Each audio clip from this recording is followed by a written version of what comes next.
Jadi kita ingin ada semacam rekomendasi kebijakan gitu, jangan sampai teknologi sudah berkembang baru kebijakan mengejar tertatih-tatih di belakangnya.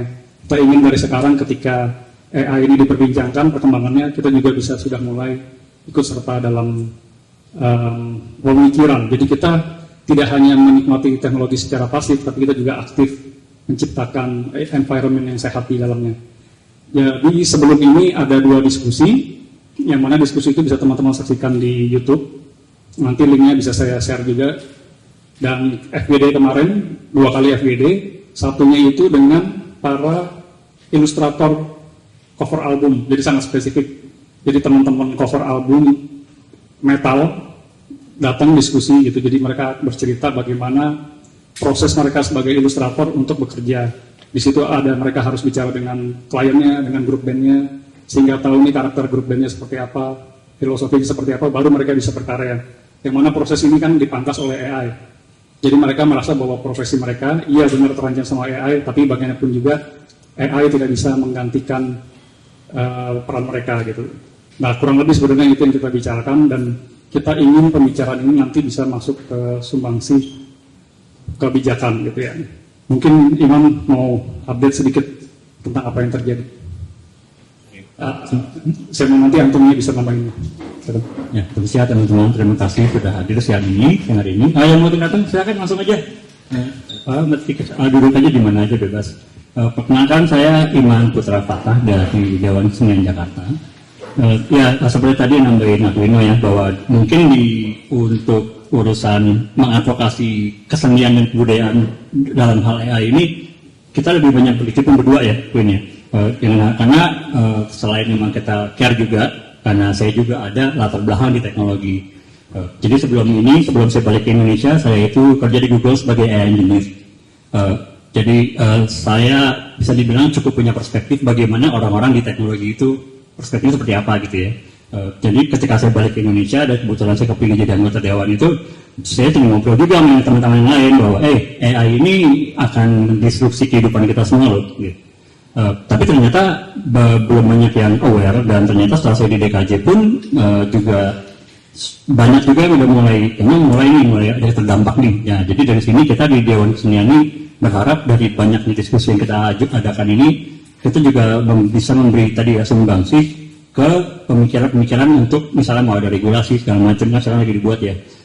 Karena kita juga melihat bahwa pemerintah Indonesia saat ini, rezim Prabowo itu kan mindsetnya kan mengejar ketertinggalan dari Singapura gitu ya. Rezim kan? Enggak ya? Gua belum gitu ya. Ya intinya seperti itu ya. Jadi ini yang kita, sebelum kita mengejar ketertinggalan nanti dulu nih gitu. Kita diskusi internal dulu dong gitu kan. Jadi ya itu sih sebetulnya kita mulai aja sekali. Ya. Silakan. Oke, Antoni ada yang mau ditambahkan? Ini Antoni ini juga rekan kami dalam rangkaian perjalanan AI ini.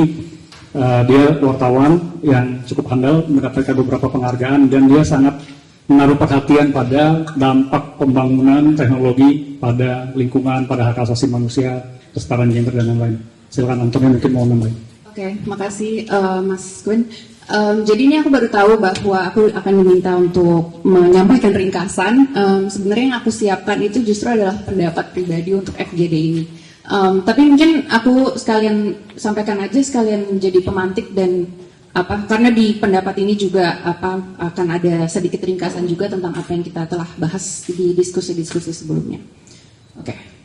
Dan karena saya penulis, jadi saya menuliskan semua ini. Saya ingin mulai dengan bagaimana AI generatif seperti ChatGPT dibuat dan juga asal-usul hype AI. Pertama, perusahaan teknologi mengambil seluruh data kita tanpa izin dan tanpa kompensasi. Menurut pemantauan Engage Media, buku-buku karya penulis Indonesia seperti Eka Kurniawan, Intan Paramadita, dan Pramudia Anantatur sudah digunakan Meta untuk melatih sistem AI mereka tanpa izin. Dan ternyata menurut info yang baru saya dapat, ternyata juga ChatGPT. Saya sendiri memantau Mokhtar Lubis dan Leila Chudori juga masuk ke dalam daftar tersebut. Kedua, data-data itu dilabeli dan disortir oleh pekerja yang dieksploitasi dan disimpan di infrastruktur fisik yang merusak lingkungan. Lalu, risiko-risiko dan keterbatasan dari AI bergaya serampangan tersebut mulai diidentifikasi oleh peneliti. Risiko-risiko ini bukan karena AI sungguh sangat canggih hingga dapat memusnahkan manusia, tapi justru karena AI yang ada adalah teknologi mediocre yang diaplikasikan di bidang-bidang yang bukan seharusnya. Justru karena pemujaan terhadap solusi teknis di bidang-bidang yang mungkin lebih membutuhkan solusi sosial, kultural, atau ekonomi. Peneliti-peneliti ini kemudian dipecat dari perusahaannya atau keluar karena kritiknya tidak sesuai dengan perusahaan yang kapitalis. Kemudian perusahaan teknologi mulai kehabisan uang untuk investasi. Maka mereka mulai menciptakan narasi bahwa AI adalah mesin serba bisa yang akan menyelesaikan banyak masalah di dunia, dan bahwa AI tidak bisa ditolak dan tidak dapat dihindari. Bahwa inilah inovasi. Pendapat para peneliti AI tersebut tenggelam oleh hype marketing AI. Melihat fakta dan kronologi ini, saya ingin mengundang kita semua untuk mundur sejenak. Sebelum membicarakan tentang penggunaan alat-alat AI, mengapa kita tidak pernah membincangkan perancangannya yang jelas sangat tidak adil? Lihat ke sekeliling. Kita dibiarkan bergulat dengan masalah lingkungan yang rusak, eksploitasi pekerja, eksploitasi seni, pengetahuan, dan kebudayaan, dan secara umum hidup yang makin tidak menentu, hidup yang semakin sengit, hidup yang semakin saling sikut menyikut antar sesama hanya untuk bertahan hidup. Kegiatan membaca dan menulis diserahkan pada mesin, hanya agar supaya dunia berputar makin cepat, hanya supaya konsumerisme meningkat, hanya supaya semua orang dan institusi bisa membrojolkan produk, barang, dan konten yang hanya akan jadi sampah jauh lebih banyak dan jauh lebih cepat. Apakah kita mau membiarkan anak-anak kita generasi penerus hidup di dunia yang demikian? Saya tahu bahwa memakai alat-alat seperti ChatGPT menggelitik perasaan kita sebagai seniman. Pada dasarnya kita senang eksperimen. Pada dasarnya kita senang pada alat-alat mengagumkan. Bukankah mengagumkan melihat robot menulis dalam hitungan detik, menciptakan gambar dan video dalam hitungan detik? Mungkin kita juga takut ketinggalan zaman. Kita takut dilindas orang lain. Namun saya mohon, pertimbangkanlah hal-hal yang tadi saya ceritakan. Kata inovasi dan teknologi ternyata sudah dibajak oleh kekuasaan yang timpang. Maka mereka tidak lagi netral. Dan kita tidak harus kok menerima sistem-sistem yang dipaksakan kepada kita begitu saja. Dengan demikian, saya rasa penyelesaiannya bukan hanya sekedar gimana ya caranya biar lebih banyak orang bisa prompting AI. Menurut saya, memperluas akses tidak serta-merta membuat sistemnya menjadi lebih adil.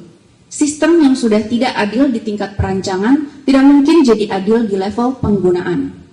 Upskilling membuat saya bertanya apakah skill kita saat ini down, dan apakah untuk jadi up kita harus mengadopsi sistem yang butut tersebut. Yang kita butuhkan adalah perlindungan seluruh data kita, baik tubuh kita, karya kita, maupun aktivitas digital kita.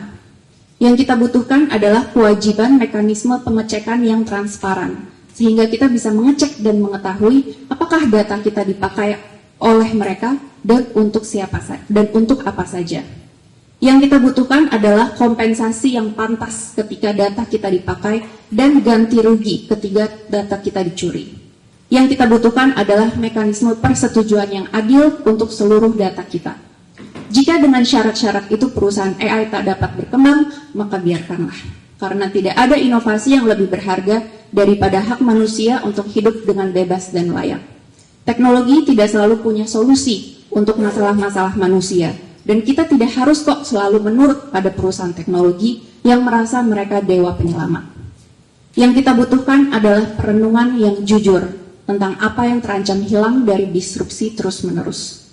Juga pendidikan dan keberanian untuk berimajinasi tentang pola pengembangan teknologi digital alternatif. Teknologi yang menghampiri, bukan meninggalkan.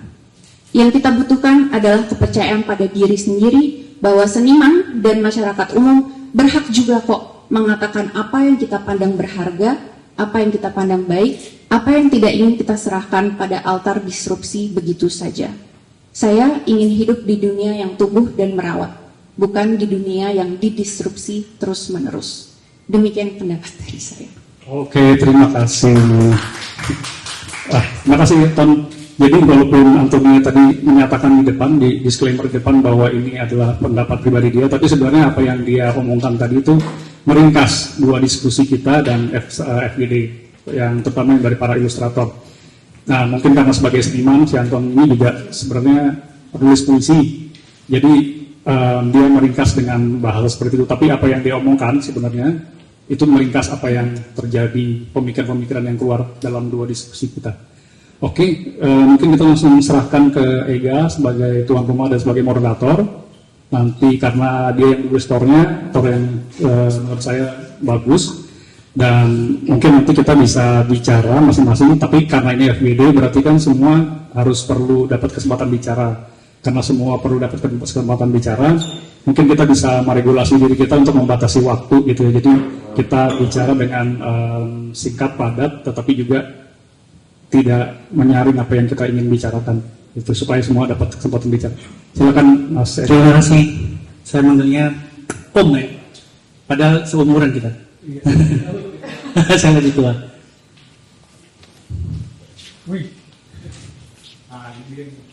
Selamat datang, silakan duduk. Saya duduk aja ya. Kok saya di depan, teman-teman? Saya ceritakan kenapa saya mengundang teman-teman. Jadi saya punya komunitas, namanya komunitas Ngapain. Itu teman-teman yang dari awal banget ketika ChatGPT terutama launching, dan saya punya keinginan untuk bukan hanya mempelajari, tapi juga terutama dari sisi apa yang bisa terjadi jika ChatGPT ada di terutama negara kita, Indonesia. Apa yang kemungkinan apa yang bisa terjadi dan cost-nya apa gitu.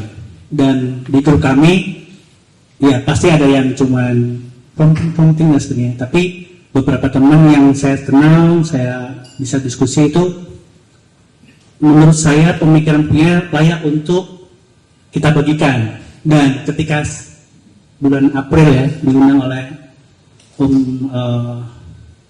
Faris RM, saya diundang FGD tentang AI. Saya punya perspektif yang lebih luas, dan saya pikir ketika terus si Om bilang, kapan-kapan dengan komunitasmu dong yang ngoprek AI, kita bisa dengarkan atau bisa punya pemikiran yang lebih luas, dan bukan hanya untuk mengeksplor bagaimana AI bisa menolong kehidupan kita, tapi juga apa yang bisa terjadi, apa yang kemungkinan, apa yang sebagai cost-nya apa gitu. Dan dengan senang hati teman-teman hadir, dan beberapa teman sudah hadir, dan saya mengucapkan terima kasih. Mungkin saya akan beri kesempatan untuk teman saya Cak Arif untuk berbicara apa yang menjadi unek-uneknya, dan tornya itu sebagian besar ditulis oleh, saya panggil Cak Arif karena sama-sama datang dari Surabaya, dan kami teman SMP ternyata. Terima kasih. Seumuran, sama-sama muda. Sama-sama muda. Aku ngomong apa? Udah. Yang tadi itu loh yang sambil berdiri. Apa aja yang ingin kamu omongin? Karena dari obrolan kita ternyata bukan hanya cuma sekedar ngomong, karena kita difasilitasi oleh sorry itu difasilitasi sebagai oleh DKJ, sehingga obrolan kita ini syukur-syukur bisa jadi rekomendasi ke pihak yang berwajib berwenang. Terima kasih. Iya, aku nyontek gak? Boleh.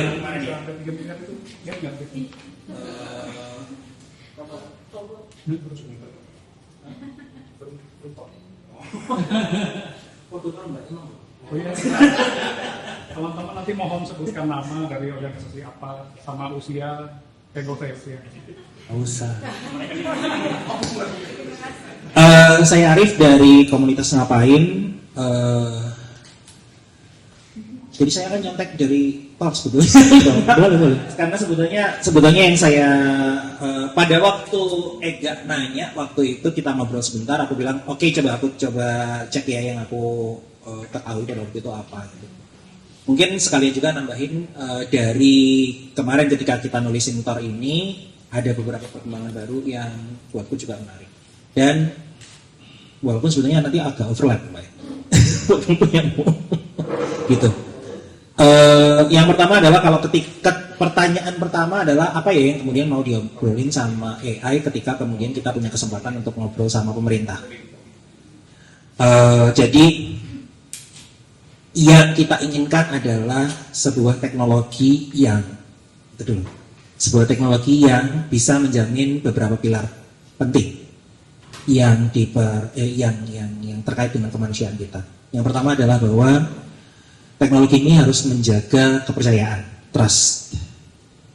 Yang kedua adalah bahwa teknologi ini harus menjaga kesetaraan, equality. Yang ketiga adalah bahwa teknologi ini harus menjaga keberlanjutan dan keamanan. Dan yang keempat adalah bahwa teknologi ini harus menjaga kedaulatan. Menarik sekali karena kemarin kita melihat Mas Sopo ini sing aku ngomong pemerintah bicara soal perundangan AI. Lupa namanya, Pak siapa ya? Jadi Astagfirullahaladzim. Oke, terus teks ini positif. Jangan menggunakan bahasa yang rumit. Oke, ini positif. Kemarin itu pemerintah sendiri sudah punya pilar-pilar kemanusiaannya sendiri, gitu. Yang overlap juga, gitu. Dan ini bisa dibandingkan dengan pilar-pilar yang ada di Eropa dan beberapa negara lain. Ketika kemudian kita bicara mengenai bagaimana kompas kemanusiaannya dari pengembangan teknologi AI. Oke. Jadi pertanyaan utamanya pada waktu itu adalah bagaimana memanfaatkan AI agar justru membuat kita lebih manusiawi, lebih kreatif, lebih compassionate, berbelas kasih, dan lebih bebas, freedom. Itu.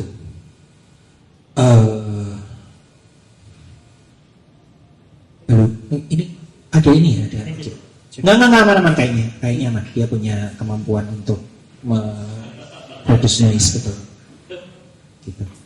Noise is.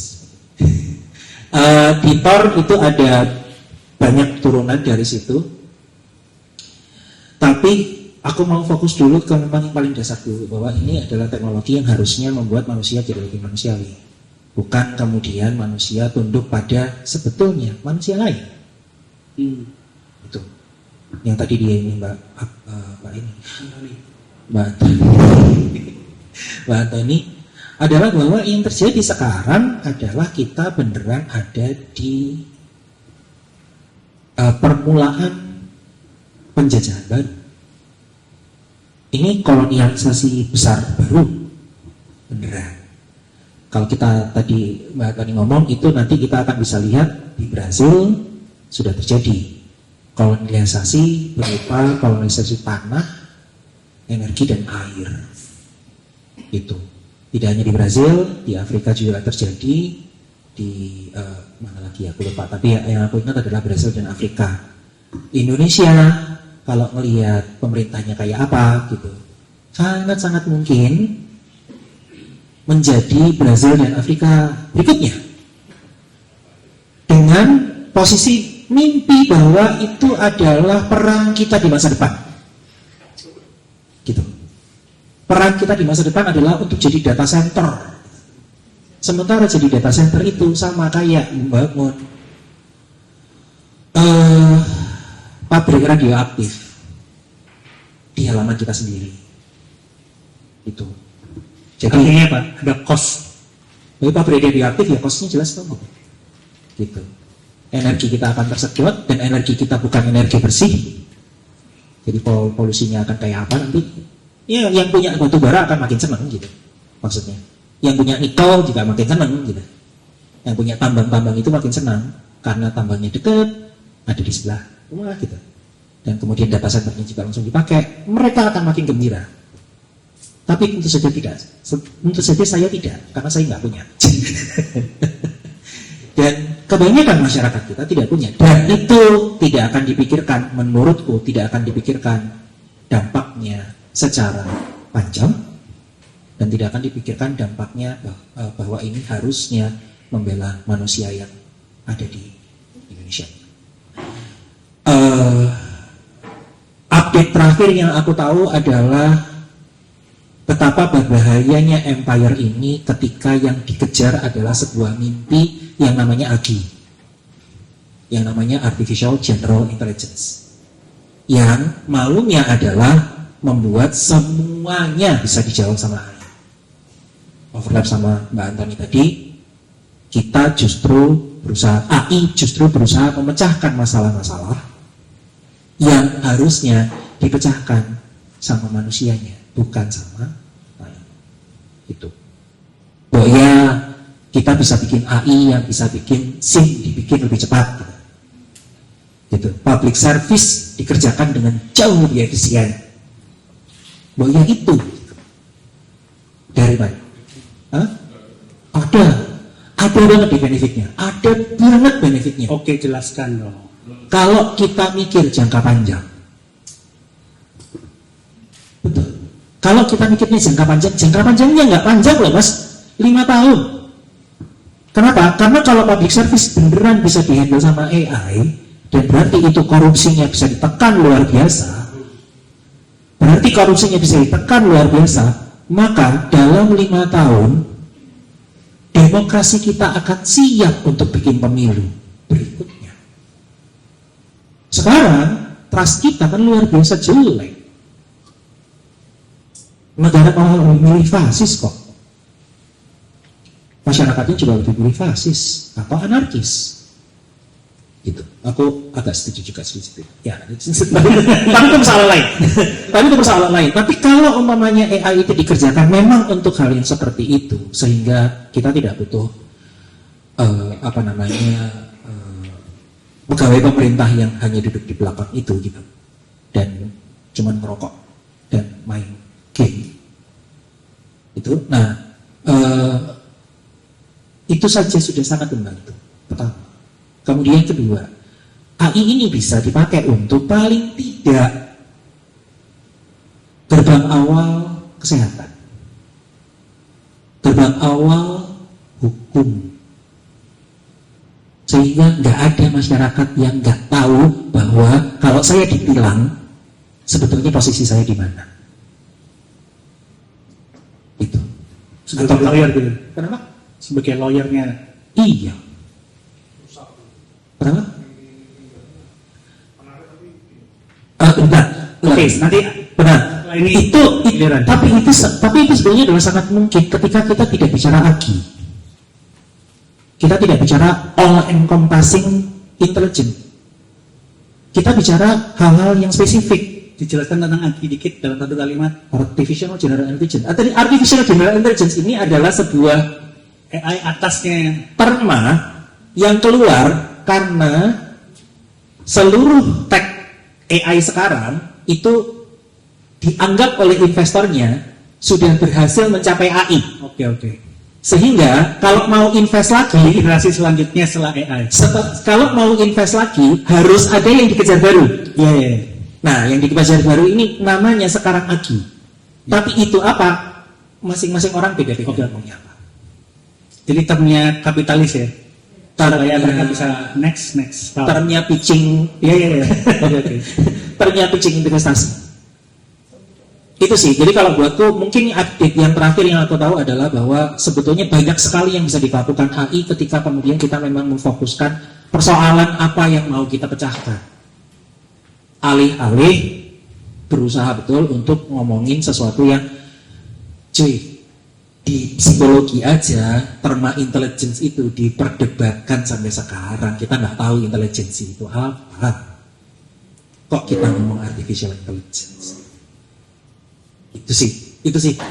Sekiranya. Itu dulu ya. Oke, siap. Nelly atau sebelah? Monggo. Silakan. Mau nanti itu boleh. Mau nanti dia akan yang lain dulu. Oh, saya dengan Sindu. Iya. Iya. Terus ngapain ya?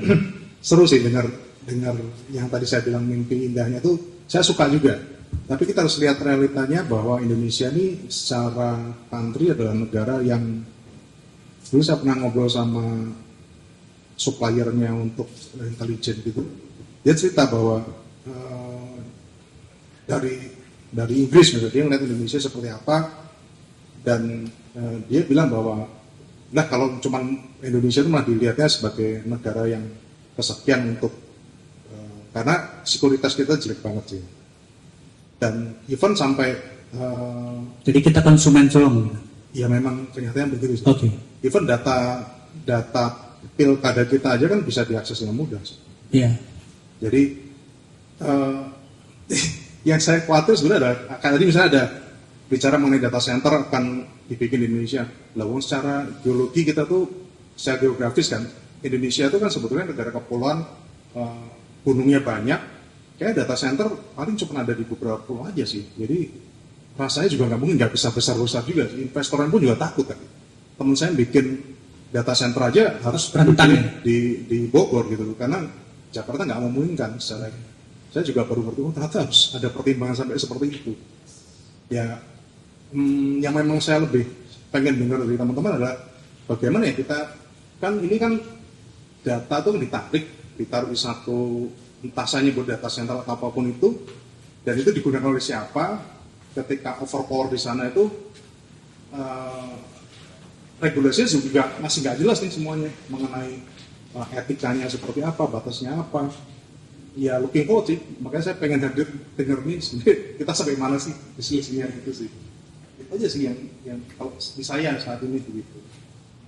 Silakan, Anggi atau Sorry teman-teman, ini menarik sekali sih untuk dimulai, tapi mungkin kita bisa, karena kita ini kan Dewan Seni Jakarta ya, jadi mungkin kita agak bisa mengerucutkan ke seni dan budaya ya, jadi memang AI ini memang kompleks banget dan banyak hubungan, tapi akan lebih ini kalau kita bisa untuk masukkan kita juga nih catatannya, jadi biar mengerucut aja gitu. Nah, thank you. siap? Boleh silakan. Maksud untuk bicara ini kira-kira sebenarnya batasannya apa? Dari yang Tor yang kita bagikan, boleh, menurut saya boleh untuk overview semuanya, tapi misalnya apa yang kita bisa bicarakan hari ini tuh menemukan solusi yang bisa dijadikan rekomendasi ke pemerintah. Oh, lebih ke pemerintah Yes. ya. Karena kita akan buat, teman-teman dari DKJ akan buat rekomendasi bahwa pemerintah harusnya melakukan ini dengan penerimaan DKJ sebagai Dewan Kesenian Jakarta. Kalau untuk pemerintah, menurut saya yang paling penting itu adalah regulasi untuk etika. Jadi kalau kita kesenian lebih ke kreatif kan, di mana faktor-faktor kreatif itu, even kita pakai AI, harus ada keterangan, bukan, harus ada menuliskan atau memberikan informasi bahwa kreasi ini dari siapa. Yang paling penting untuk saat ini sih menurut saya itu. Saya ikut 2 komunitas. Yang satu itu komunitas profesor yang ada membuat kepentingan juga, kebijaksanaan juga. Terus ada dari TNI juga, mereka yang otak kanan yang lebih ke IT. Dan saya ikut komunitas ngapain, itu yang lebih ke bidang kreatif. Saya buat cepat aja, ada 2 poin. Dalam manusia untuk menghadapi AI ini, saya pertama kali saya mengenal kata-kata AI itu juga menakutkan karena dia akan, dan concernnya adalah replace manusia. Tapi seiring dengan waktu saya mencari tahu dan bereksperimen, ternyata tidak semudah itu, masih jauh dan tergantung perkembangan AI, bisa lebih cepat tapi saat ini belum bisa. Saran saya dalam menghadapi AI itu pertama adalah kita adaptif.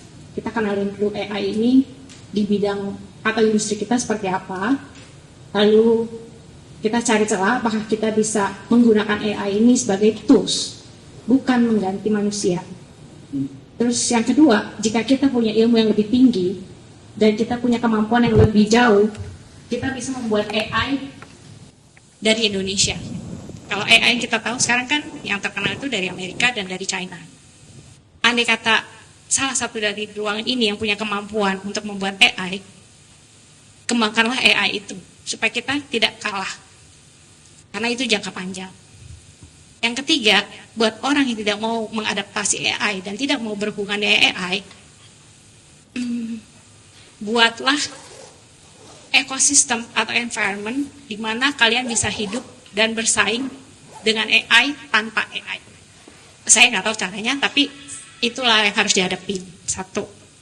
Terus kedua, mengenai data center. Betul, data center itu membutuhkan ruangan besar dan merusak environment, itu benar. Tapi dari sisi pemerintah, dan pemerintah memaksa orang perusahaan IT di luar negeri untuk membuat data center di Indonesia adalah untuk melindungi data-data warga negara Indonesia dan para bisnis yang ada di Indonesia.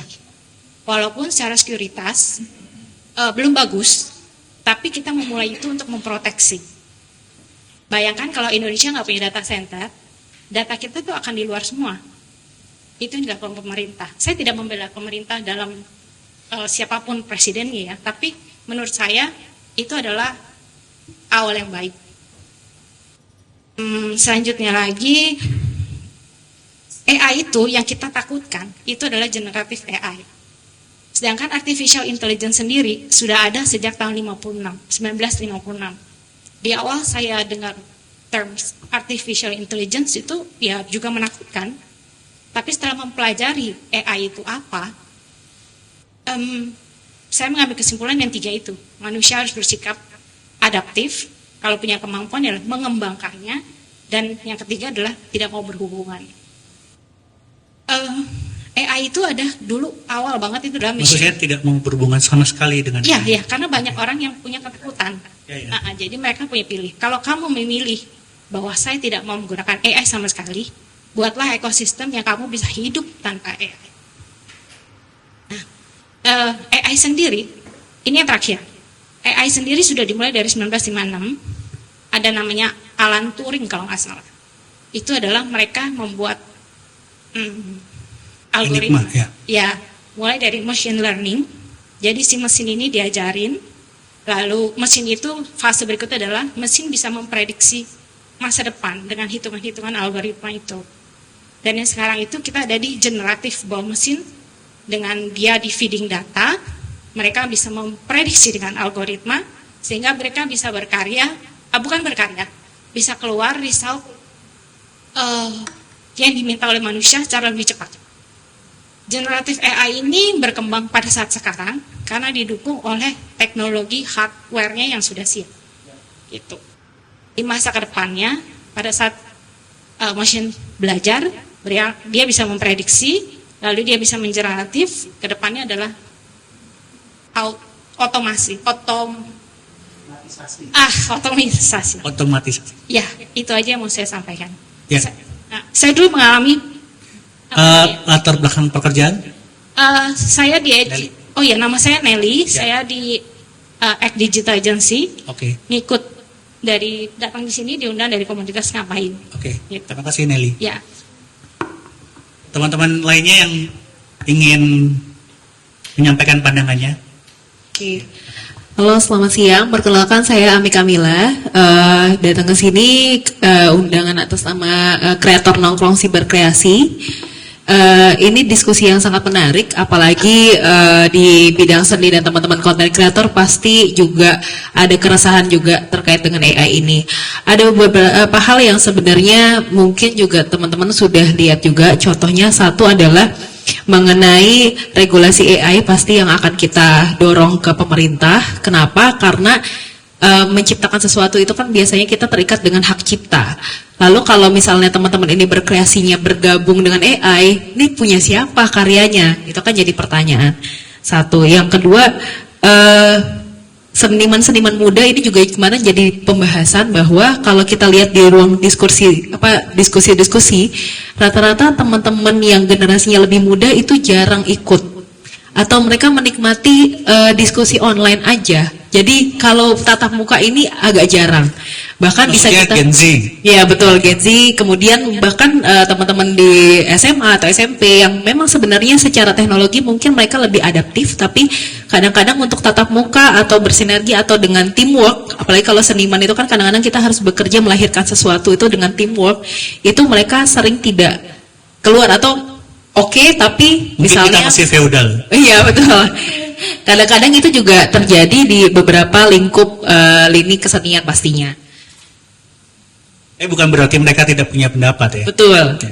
Tapi gimana ya caranya membuat dia ini Supaya mereka ya. pop up gitu, Bu. Nah, terus kemudian saya sendiri sudah mencoba diskusi dengan beberapa dengan kita produksi aja sehari-hari itu, misalnya contoh membuat storyboard yang mungkin teman-teman biasanya menggunakan 1 sampai 3 hari gitu ya untuk beberapa durasi yang pendek, tapi kalau misalnya panjang akan lebih memakan waktu. Dengan penggunaan AI sebenarnya jadi lebih singkat. Ya, Cuma memang Dan murah. betul, secara manpower pasti lebih murah. Tetapi memang saya melihat satu hal, tetap perlu ada keahlian. Karena gimana pun sentuhan hati, sentuhan manusia dan sentuhan insting itu yang nggak bisa dikalahkan sama AI. Nah, ke depan mungkin saya sendiri sebenarnya pengen dengar lebih banyak dari teman-teman, mungkin ada juga yang mengalami kayak saya. Contoh aja, untuk menulis rilis aja, kita kadang-kadang lihat teman-teman tuh banyak menggunakan AI dan benar-benar tidak dikoreksi gitu ya. Jadi, nah itu padahal nilai koreksi itu menurut saya menjadi hal yang mahal hari ini. Kurasi ya. Kurasinya itu. Nah, bagaimana ya kita bisa menimbulkan ini, menciptakan ini menjadi ekosistem yang lebih betul kita ikut move nih ke depan.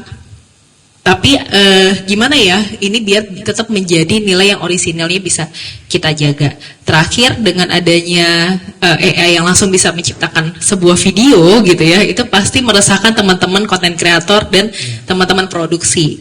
Nah, mungkin kedepannya ini perlu diatur nih, karena sekarang muka siapa aja bisa jadi berubah, padahal itu membahayakan, karena yang tadinya dia nggak ngomong statement A, terus dibikin ngomong statement B. Dari mana kita bisa tahu? Seperti itu. Ya. Itu aja. Terima kasih. Terima kasih. Oh ya, kita santai aja teman-teman. Jangan tegang ya, karena kita cuma ngobrol. Oke. Oh ya, toiletnya di mana? Di sebelah sana. Oke. Silakan Bang. Makasih Mas Ega. Yes.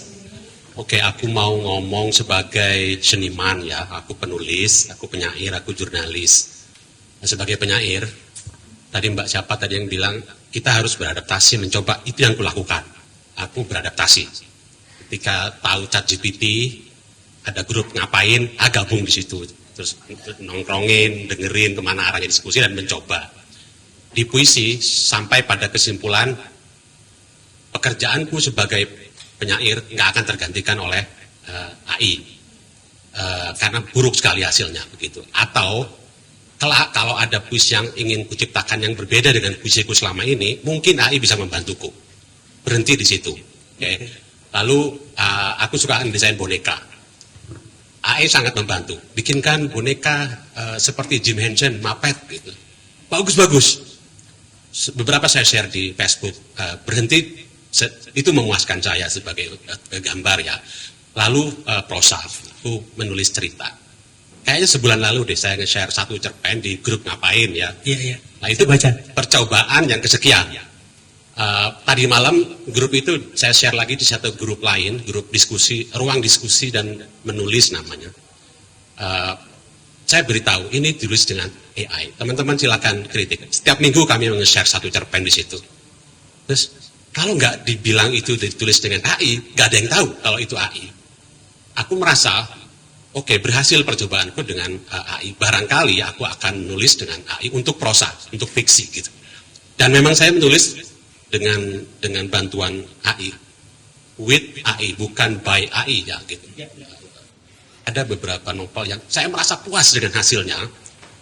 Saya terbantu dengan pengetahuan saya tentang struktur cerita, 8 sekuen, tentang 3 babak, tentang beat, tentang treatment, karena aku pengalaman ikut mengembangkan cerita untuk skrip film gitu. Kepakai banget pengetahuan itu. Tanpa itu rasanya AI nggak membantu saya gitu. Jadi komunikasiku bisa satu arah. AI mengerti aku, ChatGPT dalam hal ini, karena aku memahami itu. Ini ada guruku namanya Mas Arif yang ngajarin skrip sebenarnya, ngobrol sama dia gitu. Dan apapun aku cerita sama dia. Nah, untuk fiksi saya tidak berhenti di situ. Saya kemudian mengirim ke beberapa penerbit. Aku udah menerbitkan beberapa novel lah ya gitu yang nggak laku.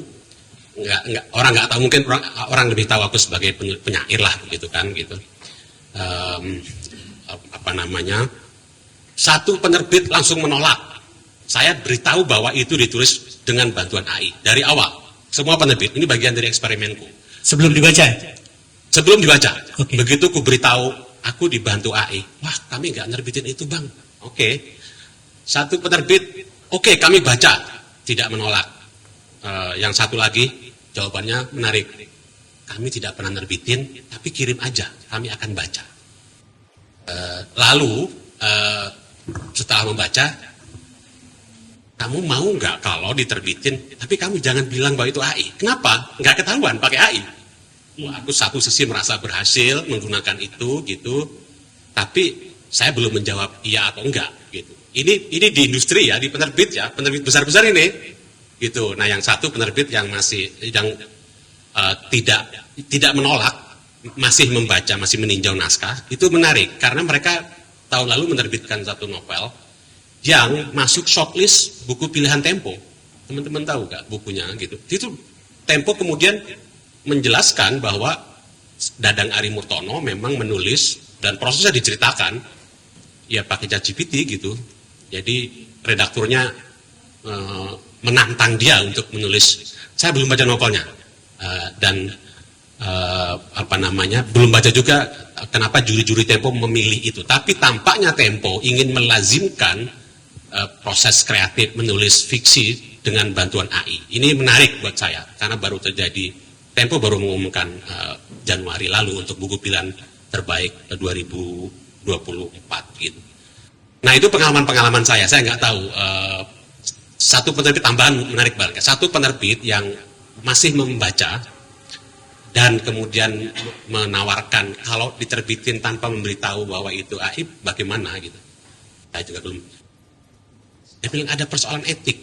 Kenapa? Karena saya nggak tahu. Dia bilang ada pengakuan, ada berita ChatGPT itu untuk Indonesia mengambil contoh model bahasa novel-novel Eka Kurniawan dan Intan Paramadina.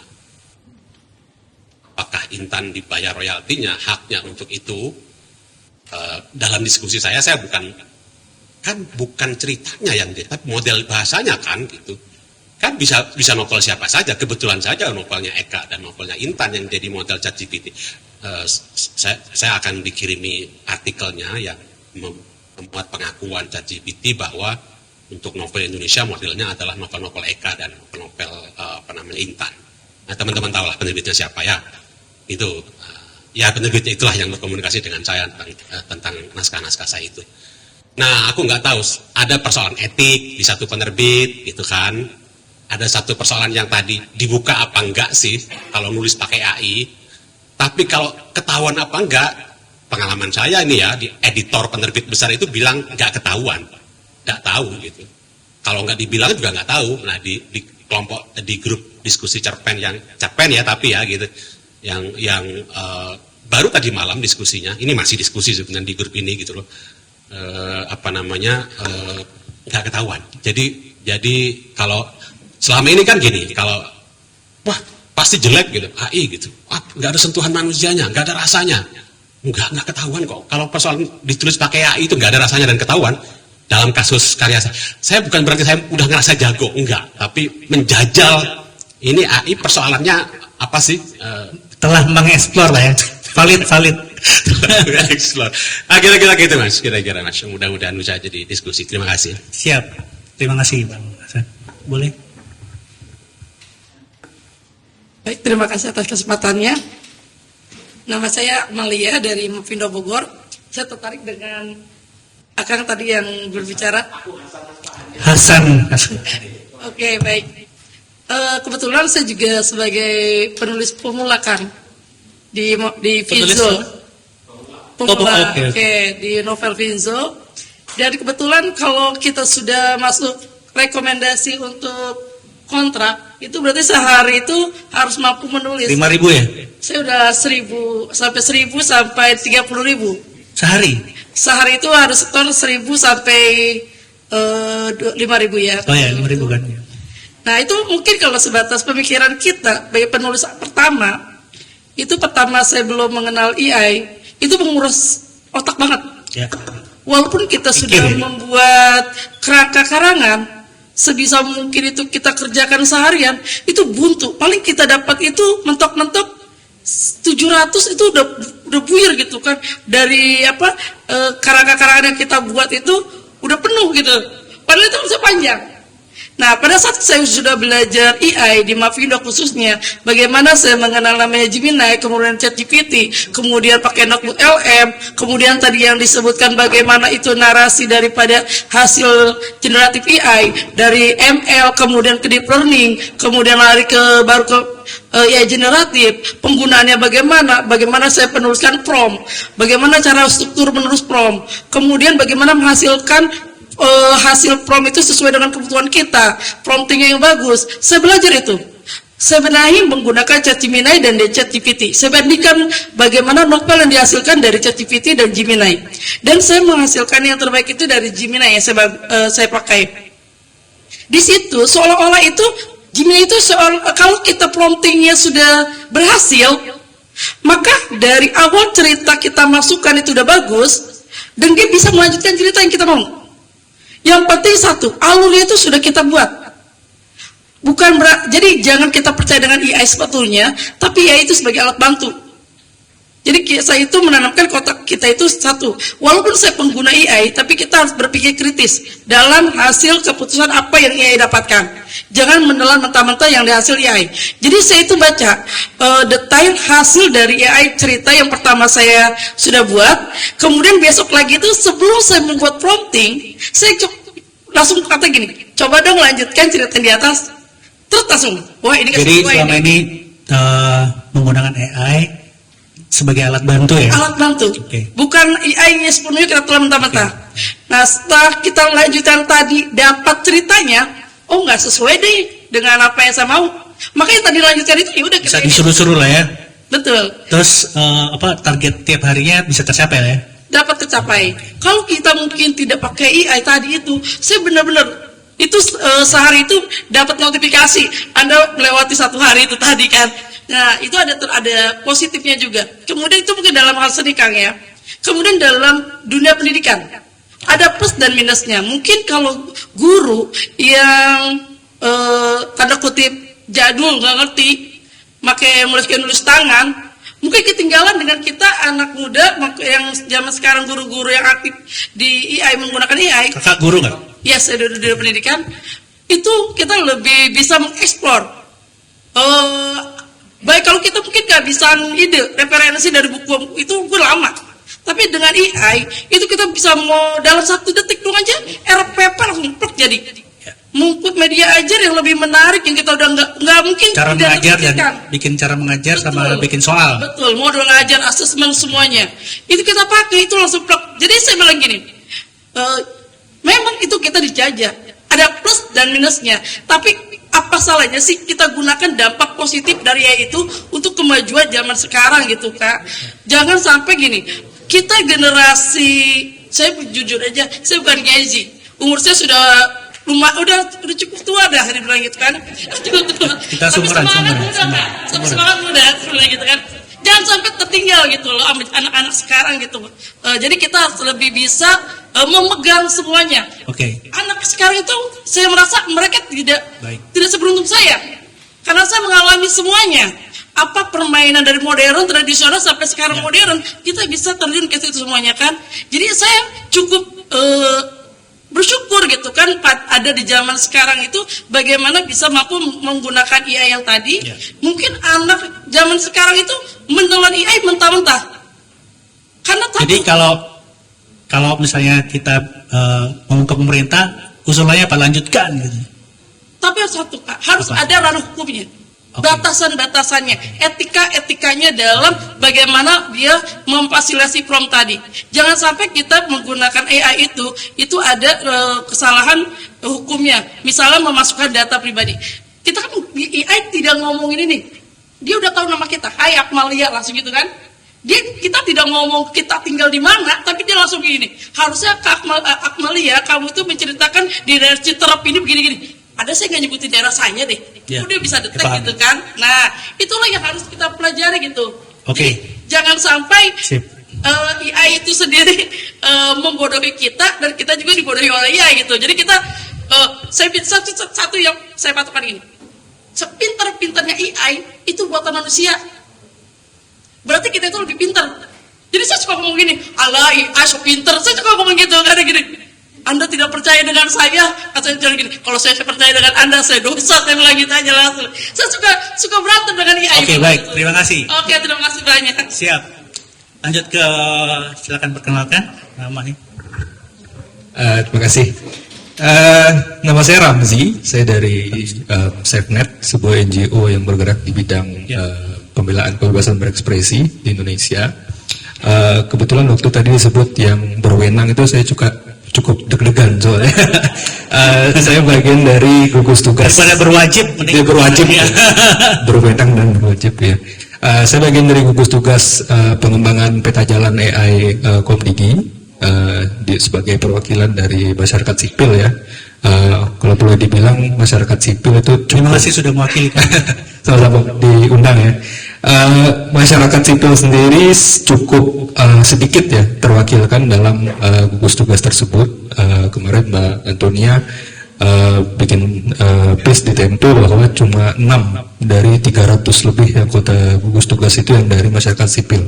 Bahkan dari kalangan seniman itu kayaknya nggak ada sama sekali. Dari 300 cuma 6. Dari 300 cuma 6 atau 7. Itu 372 benar. Seniman saya nggak lihat sama sekali. Yang pilih siapa itu? Komdigi. Oke, Komdigi. kementerian berarti ya? Kementerian yang bikin. Iya. Sebelumnya sudah tutup karena itu mulai kerjanya itu bulan Mei kemarin. Produk akhirnya itu adalah peta. Ini salah satunya. Saya salah satunya. Berarti kita titipkan. Siap. Produk akhirnya memang diharapkan untuk membuat suatu peta jalan pengembangan kecerdasan buatan Indonesia. Baseline-nya adalah 2 dokumen yang sudah dibuat oleh pemerintah sebelumnya. Yang pertama adalah SE Kementerian Kominfo sebelum menjadi Komdigi tentang etika AI di tahun 2023. Yang kedua adalah Strategi Nasional AI tahun 2020 yang itu dikembangkan oleh BRIN, Badan Riset dan Inovasi Nasional. Saya mendengar banyak soal pentingnya etika dan regulasi ya, terutama dari teman-teman pegiat seni, dan bahwa ini perlu diatur oleh prinsip dan etika yang baseline-nya itu berdasarkan praktek internasional, apakah yang sudah diatur oleh UNESCO atau oleh beberapa OECD juga, salah satunya kemarin sudah mengatur juga tentang prinsip dan etika AI. Dan mungkin yang relevan buat teman-teman pegiat seni adalah 2 topik ya kemarin itu, bahwa penghormatan terhadap karya intelektual, hak cipta, dan juga bagaimana penggunaan AI itu harus bersifat manusiawi ya, untuk kemanusiaan juga cukup menjadi poin penting dalam gugus tugas kemarin. Saya baca tornya itu sangat komprehensif sekali. Terima kasih sudah membagikannya. Dan beberapa yang ingin saya bagikan mungkin ya dari perspektif, kebetulan latar belakang saya hukum dan kebijakan, agak jauh ya dari teman-teman seniman. Tapi banyak memang yang sebenarnya bersinggungan pengaturan dampak AI itu dengan apa yang sudah dilakukan oleh teman-teman pegiat seni. Yang pertama adalah saya lihat bagaimana kekayaan intelektual ya, berdasarkan yang sudah diatur oleh Undang-Undang Hak Cipta di Indonesia. Bagaimana sih framework hak cipta itu bisa diberlakukan terhadap karya yang dihasilkan oleh generative AI. Perlu kita sadari sebenarnya bahwa hukum itu akan selalu berjalan di belakang atau tidak akan bisa melampaui inovasi. Harus kemalingan dulu ya? Harus kemalingan dulu baru polisi dipanggil. Itu prinsip ya atau kenyataan hukum. Banyak negara dan banyak perkembangan di dunia internasional saat ini memang melihat bahwa praktik-praktik hukum hak cipta itu masih sangat tertinggal untuk mengadres apa yang disebabkan oleh terdampak oleh penggunaan generative AI. Siapa yang harus dikredit untuk hasil prompt di ChatGPT itu masih menjadi sebuah pertanyaan besar. Apakah peraturan hak cipta Bahkan itu di internasional ya? bahkan di internasional, bahkan di UNESCO, bahkan di Uni Eropa dengan AI Act-nya itu masih menjadi sebuah perdebatan besar. Yang kedua adalah karena kan generative AI itu sangat bergantung kepada apa yang di-feed atau yang diberikan kepadanya sebagai di-train large language model. Saya melihat dari Tor itu ada ide untuk membuat semacam creative cultural commons ya, repository data dan budaya, data budaya ya berarti di Jakarta. Itu ide yang cukup bagus karena saya lihat itu bisa membuat kepada siapa perusahaan atau pengembang sistem AI itu tahu bahwa ini sih siapa sih yang dia bikin, data siapa sih yang dia train untuk mengembangkan ChatGPT, yang diambil punya siapa. Karena kan itu sudah sangat tercampur sekali dari dalam model large language modelnya, dan itu saya lihat merupakan satu upaya ya dari teman-teman pegiat seni untuk secara jelas menggariskan siapa yang bertanggung jawab, siapa yang harus memperoleh manfaat dari penggunaan data tersebut di training LLM, dan seperti apa kompensasinya.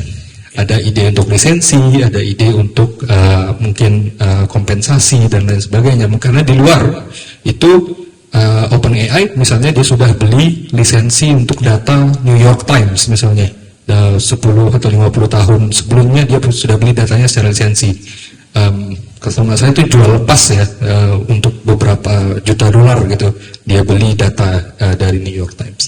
Apakah itu memungkinkan untuk kita terapkan di dalam framework perundang-undangan Indonesia saat ini? Itu masih kita eksplorasi mungkin.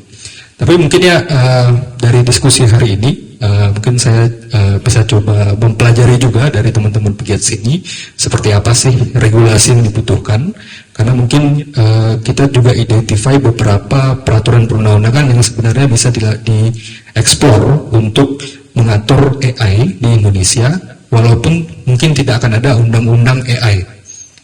Karena membuat undang-undang tentu saja sebuah upaya yang sangat besar ya. Hak cipta aja dari 2002 sampai 2014 12 tahun baru diperbarui. Kemudian apakah kita harus bikin undang-undang baru untuk kecerdasan buasan, itu akan mengambil waktu lebih lama lagi. Mungkin beberapa UU yang kemarin didiskusikan di tingkat gugus tugas itu hak cipta, undang-undang perlindungan konsumen, dan undang-undang ini sebenarnya tidak di-mention secara langsung, tapi ada beredar pemajuan kebudayaan.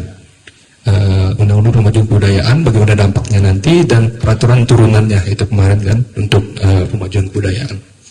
Mungkin itu aja sih, mungkin saya ingin memantik ya dari sisi kebijakan seperti apa yang dibutuhkan atau ingin dimajukan oleh teman-teman pegiat seni.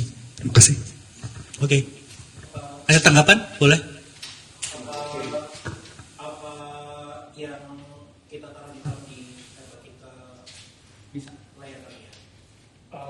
Biar dibacakan ya bro, bacakan aja.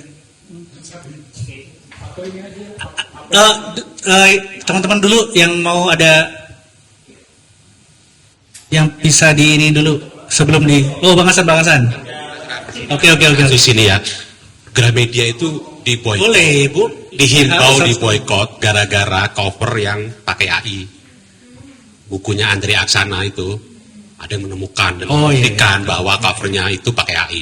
Itu sampai pengarangnya itu kan sampai minta maaf sama ini karena ternyata digarap sendiri begitu. Nah, kan ada masalah ini soal cover sih, visual gitu, bukan karya bukunya. Nah, ini gimana ini? Apa Mas Ramzi dari sisi hukum kira-kira gitu? Itu aja sih pertanyaanku gitu. Dan sangat mungkin terjadi lagi karena banyak penerbit kan yang demi memproduksi dengan murah, covernya itu ngambil dari foto-foto atau desain yang memang gratisan, free gitu, tapi ada yang kemudian diolah gitu. Itu sampai ribut banget gitu. Gramedia tuh kayak wah, ini berhati-hati lah kemudian yuk soal cover gitu. Kira-kira gitu tuh. Ada kasus nih, kasus kita gitu. Thank you. Siap. Perlindungan data pribadi gimana ya Mas di AI roadmap, apakah diomongin juga? Terus kayak mungkin kalau masuk ke contoh kasus yang spesifik gitu, kayak misalnya tadi kan kita bilang kita udah tahu nih kalau Intan Paramadita karyanya diambil gitu kan. Misalnya Intan mau keberatan gitu ya kalau karyanya ada di situ, jalur apa yang bisa dia tempuh untuk mencabut misalnya atau opt out dari sistem tersebut gitu? Pembicaraannya yang tadi itu banyak menyentuh dari 4 pilar kunci, baru menyentuh soal Mas Adang dulu sebelum kamu. monggo. Boleh ya? Ya nggak apa-apa. Dari sisi pelaku teknologi, misalnya nih opt-out itu memungkinkan nggak sih? Iya nggak? Iya nggak? Kalau ya kan, opt-out jadi diambil setelah ditrain secara teknologi. Aku siap ya. Oke. Iya. Bismillah. Ya perkenalan dulu dong. Ya, aku Anang. Manturnya tatonya bagus sekali. Aku senang. Aku Anang. Aku sama partnerku itu kita ngembangin produk berbasis AI. Kita juga aku bikin AI kecil-kecil nggak jelas. Karya anak bangsa. Karya anak bangsa ya. Dan kalau nggak jelas berarti dia merendah teman-teman. Serius. Terus lanjut.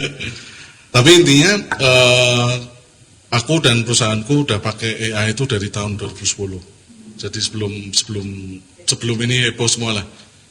Machine learning, AI dan generative AI itu beberapa hal yang berbeda.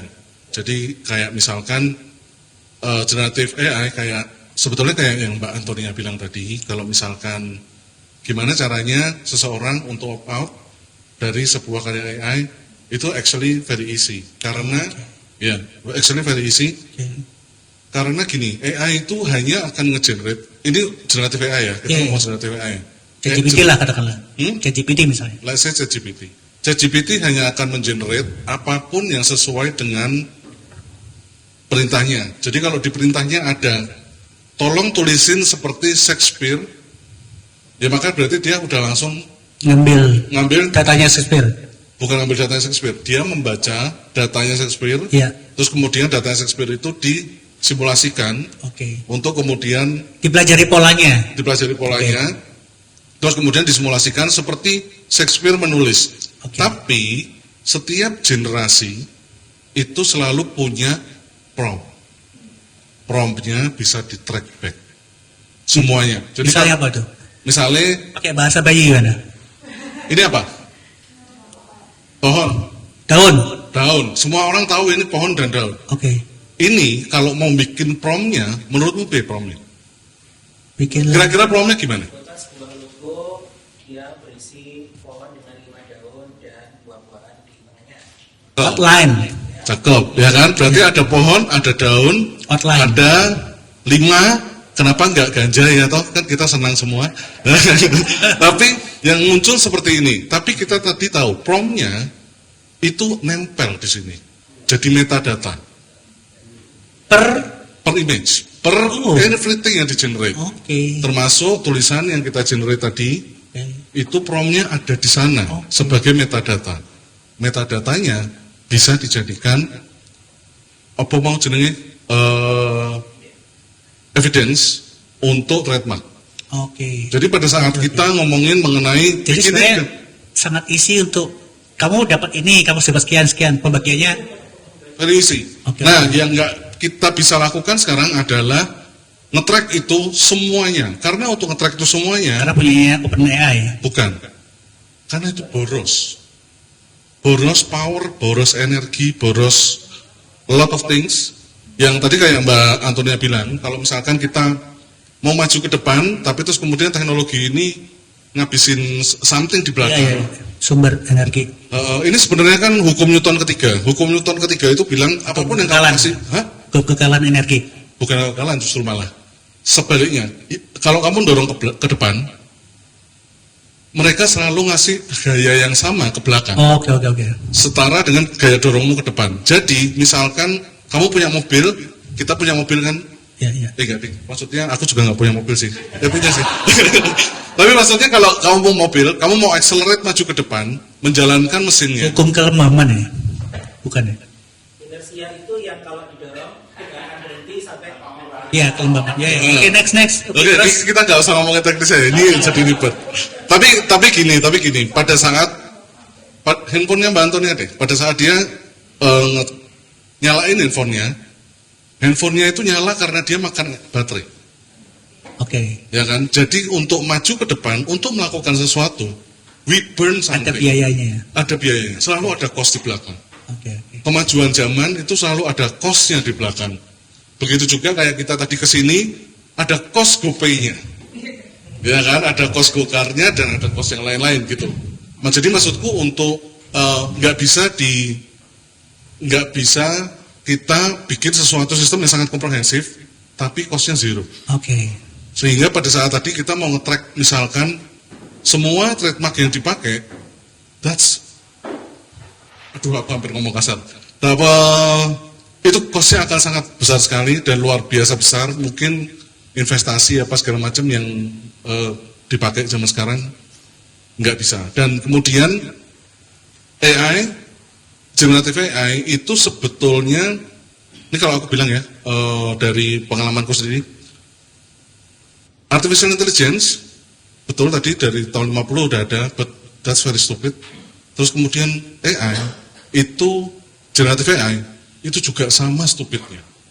Makanya tadi kalau dari Pak Till today. Atau sampai akan ke depan.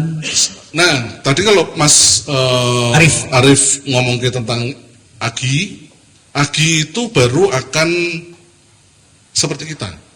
Yang kita tuh bisa ngomongin mengenai alat, disambungin ke alat itu apa aja sih? Iki yo alat, ini yo alat, sepatu yo alat, peso yo alat, apa segala macam. Zaman sekarang nggak bisa, nggak nyampe segitu otaknya. Oke. Jadi pada saat kita ngomongin sesuatu, itu yang dia pikir hanya yang ada di prompt-nya aja. Sementara kalau kita kan yang dipikirkan nuance. Pada saat kita ngomong, gimana ya? Ada konteks. Ada konteks, betul. Terus habis itu ada kontennya. Pada saat kita cuma ngasih tahu, kemarin aku habis ngedate sama Mas Yoga gitu. Orang tuh mikirnya bisa macam-macam. I don't do that. Dia cuma mikir, oh kamu habis ngedate, oke. Kalau itu formatnya laporan, oke, gitu aja udah. Nggak akan diapain. Jadi AI itu basically masih sangat bodoh dan tergantung sama orangnya bagaimana kita bisa memanfaatkan kebodohan AI itu untuk membantu kita. Nah kayak tadi sih dari Mbak siapa namanya, mohon maaf, Akmalia. Nah Akmalia itu tadi menggunakan AI itu dengan menurutku sangat bagus. Terus Mas Hasan juga menggunakan AI sangat bagus. Yang mana betul AI itu zaman sekarang nggak bisa digantikan sama orang karena stupid. Dan Mas Hasan terpaksa harus nge-outline dulu. Dia pengen bikinnya apa, ininya apa, ini segala macam apa. Baru AI-nya mengikuti. Pak, aku nggak tato ini, Pak. Iya. Makanya aku suka sama tatonya ini karena ini tatonya keren banget. Iya. Aku bikin tato ini karena aku rasa ngedesain. Nyetok ini tato nih. Iya. Prompt-nya panjang luar biasa, nggak keruan-keruan. Gitu yang mana terus kemudian pada saat aku ngasih tahu ke teman-temanku yang desainer, aku cuma pengen bikin tato tuh gini toh. Okay. Terus dia bisa melakukannya dalam 5 menit kurang. Okay. Karena dia punya yang AI nggak punya. Nah jadi kalau menurutku AI zaman sekarang itu masih sangat-sangat kemampuannya masih sangat kecil.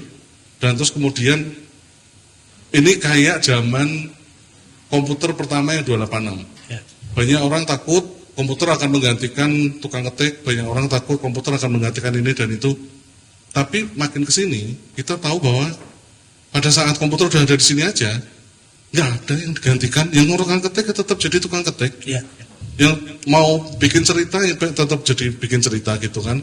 Yeah. Yang mau ngobrol sama teman-temannya akan tetap ngobrol sama teman-temannya. Jadi maksud Anda adalah kita tidak perlu takutkan untuk sekarang. Oh, for now ya.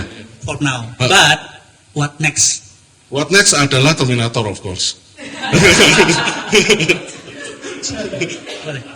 Kalau AGI pasti Terminator. Oke, siap. Teman-teman, jadi ada pelaku teknologinya, ada pelaku hukum dan sebagainya. Kita bisa ngobrol apa aja, bertanya apa aja. Mumpung semua teman. Iya, jadi saya mau merespon beberapa hal. Jadi sebenarnya yang kami khawatirkan itu bukan soal kecerdasan AI-nya gitu ya. Jadi AI itu memang saya pernah bilang AI karyanya generatif AI karyanya masih jelek. Jelek itu dalam arti tidak punya ekspresi. Jadi basis dari karya seni itu kan adalah ekspresi ya. Kita resah, kita bikin ekspresi. Van Gogh itu karyanya bisa jadi sangat bagus karena dia sangat ekspresif. Ekspresi-ekspresi yang bisa kita tangkap dalam sebuah karya seniman itu yang nggak ada di AI karena dia dibentuk secara mekanis. Tapi sebenarnya bukan itu yang kita khawatirkan. Yang kita khawatirkan atau kita perlu waspadai adalah korporasi di belakangnya. Jadi yang kita khawatirkan itu sebenarnya keserakahan manusia di baliknya, dimanapun bidang studinya, dimanapun bidangnya, sebenarnya sama-sama juga kan kita ketemu potensi pelanggaran HAM, potensi bias, potensi kerusakan lingkungan, potensi keserakahan kapitalis. Sebenarnya apapun teknologi berkembang, bottom line-nya itu yang kita khawatirkan. Nah, AI ini memungkinkan eksploitasi korporasi itu menjadi berlipat ganda kalau menurut saya. Indikasinya adalah orang-orang yang diuntungkan oleh AI itu biasanya orang-orang yang juga ditekan oleh sistem kapitalis. Maaf nih ya Mbak Akmalia ya. Disuruhkan target 1.000 sampai 5.000 itu kan kita tahu bahwa dari zaman portal internet kita tahu bahwa target itu sebenarnya nggak baik ya, bahwa wartawan harus menghasilkan 7 artikel sehari, artikelnya akhirnya pendek-pendek atau dia ngeliput satu liputan dibagi beberapa artikel gitu. Jadi kualitas artikelnya itu sangat menurun dibanding jurnalisme sebelumnya. Apalagi kalau ada AI, pemimpin redaksi tahu bahwa oke, jadi kamu bisa dipercepat nih kerjanya, saya tambahin ya, jadi 10.000 kata, gitu. Jadi akhirnya kita dapat tools buat mempermudah kerja kita, korporasi melihat ini jadi lebih gampang, dinaikin lagi targetnya gitu, kucing-kucingan aja gitu. Akhirnya kita nggak pernah dapat sesuatu yang benar-benar memerdekakan. Jadi itu yang kita khawatirkan dari AI. Contoh lain misalnya TVRI itu, yang direkturnya saya kenal, dia dengan bangga bilang bahwa sebenarnya dia bukan bangga, tapi saya tahu dia terdesak oleh persoalan karena dia sulitlah bicara dengan anak buahnya, mungkin mental birokrasi, sehingga ketika disuruh berbuat karya lambat.